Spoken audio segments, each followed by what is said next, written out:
ایک بیٹی اور بوڑھے باپ کا ایسا دردناک واقعہ جسے سن کر آپ کی بھی آنکھوں میں آنسو آ جائیں گے۔ ایسا واقعہ، ایک باپ تھا جو بہت ہی کمزور تھا۔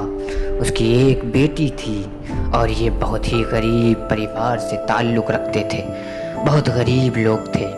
ایک وقت آتا ہے کہ دونوں لوگ ایک جنگل کی طرف جاتے ہیں کسی اپنی ضرورت کے لیے۔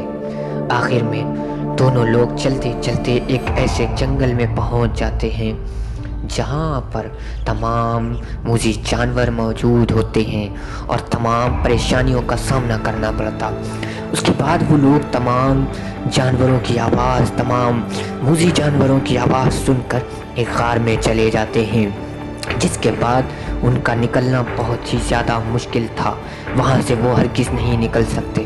باہر تمام موذی جانور موجود تھے اور اس غار کے اندر پہنچتے ہی اس باپ کی طبیعت ایسی بگڑ جاتی ہے کہ وہ چلنے کے بھی قابل نہیں رہتا ہے۔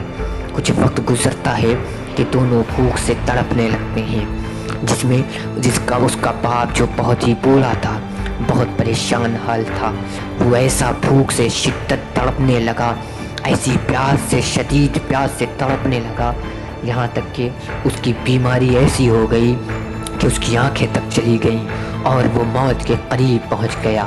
اس کو پانی میسر نہیں ہو رہا تھا۔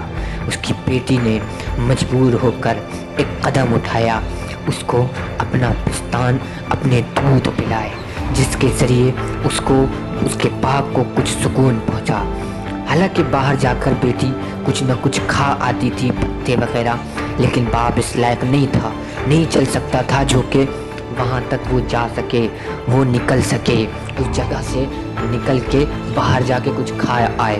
اس بنا پر بیٹی جاتی تھی اور کچھ نہ کچھ کھا کر آتی تھی اور اسی طرح مسلسل 40 دن تک لگ بھگ چلتا رہا، جس کے بعد وہ باپ اور زیادہ بیمار ہوتا چلا گیا اور بیٹی اس کو 40 دن تک اپنے دودھ کے ذریعے زندہ رکھ سکی۔ اس کے بعد ایک وقت آتا ہے کہ بیٹی تو چاہتی تو جا سکتی تھی وہاں سے نکل کر، لیکن وہ باپ کو چھوڑ کر نہیں جانا چاہتی تھی۔ اس کی وجہ سے وہ اسی جنگل، اسی غار میں اتنا وقت گزارتی رہی۔ ایک وقت آیا کہ جب اس کا باپ کچھ ٹھیک ہونے لگا، اس کی طبیعت ٹھیک ہونے لگی اور بیٹی نے باہر جا کر دیکھا تو ماحول بھی صاف تھا۔ پھر اس طرح سے دونوں لوگ وہاں سے جنگل سے نکل کر بحفاظت گھر آ گئے، لیکن اس وقت اس کے باپ کی آنکھیں موجود نہ رہیں۔ باپ تو تھا لیکن اس کی آنکھیں جا چکی تھیں۔ یہ ایک بیٹی کا پیار ہے جو آپ نے ابھی حقیقت میں سنا ہے۔